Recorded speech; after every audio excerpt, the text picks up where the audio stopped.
तमे कोड़े मारिছো देहरे भाटिया पोशाक पिंधि प्रतिदिन मु जाउथुली जा आज कल ऑफिस न गले चलिबनी मो डेलीवरी समय पाखी आसिलानी तमे कौन ऑफिस न गले चलिबनी दावा तमे कहउछ तमर डेलीवरी डेट पासे ओ मासे जे ऑफिस बंद करी घरे रहिबी यस खेती कर स्वामी स्त्री पाई कर तमे एतिक करि परिबनी मु कहबी से समय ले गुडे बेटे निश्चय पागिरा श्रवण ता माने अच्छा मनीषा मु गोटे कथा पचारिबी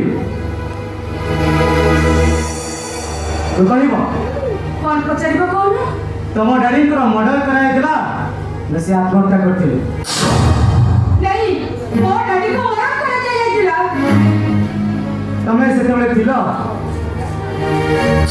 बड़ बात दे दी नहीं मो सेतेबेले हॉस्टल ले थिली हेले आज प्रश्न पचारिबार कारण कोन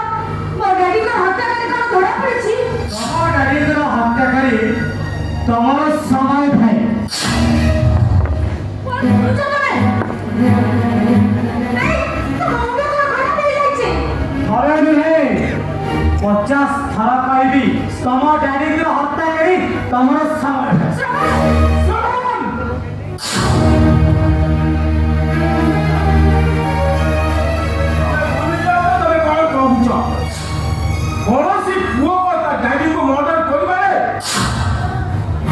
अच्छा समय भाई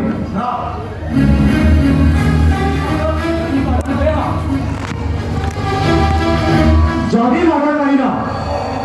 केस कंप्लेन करबी इन्फॉर्मेशन पुलिस को कांटेक्ट कराए बॉस बटन न करी सबको कांटेक्ट पड़ गया ए कथा हुई तो ठीक हे मोर डैडी को मर्डर केस को मु क्राइम ब्रांच को हस्तांतर कर सारिछि ना पुलिस पाखे रिपोर्ट अछि तब गाड़ी सुइसाइड करछते ऐसे बोलिछ सत 100% सत अच्छा समय है तम डैडी मर्डर हमारा कितने समय पर तमे तम डैडी को देखिछ से कथा हुई तो कहि पारिबी मु सेदिन मॉर्निंग वॉक सारी घर को फेर के आसे जेके तो मोर डैडी को डॉक्टर को सब डाइनिंग ऊपर पड़ गइला आ तांको पाखर से तूफान लगा को कांदू थिले अच्छा समय भाई मु जदे कहे जे तूफान दादा तम डैडी को मर्डर इम्पॉसिबल अरे तूफान लगा थिला डैडी को खास लोक से काहे के मारिलो आज जो हम तले पहाड़ जो ऊपर पहाड़ को खींचो से हो जल्दी का तूफान लगा से काहे के मारिलो को मारिलो समय भाई एटा गांधी की गोपबंधु है कि आक्रमण को शासित राज्य है एठी गोटे टंका भाजी लगी 10 टंका पाइपर लोक मानकर जमा हुए आओ जदि सत्य किसी आघात आसे निज अंतरंग मनुष्य को मारिया गई कई पछन खाते अमन हमें कौन कहूछ तमे निजी जानि पाछो ना समय भाई सुनो सरन स्वयं ब्रह्मासी कहिलेनी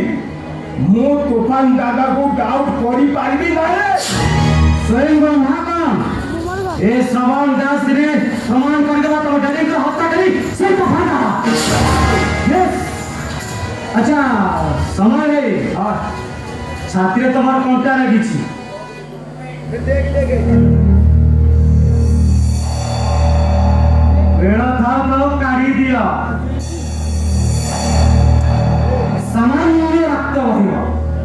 अल्प कष्ट हब आउ छाती को कुसुम भाभी चापी देले फटे चित्ता की बाहर कर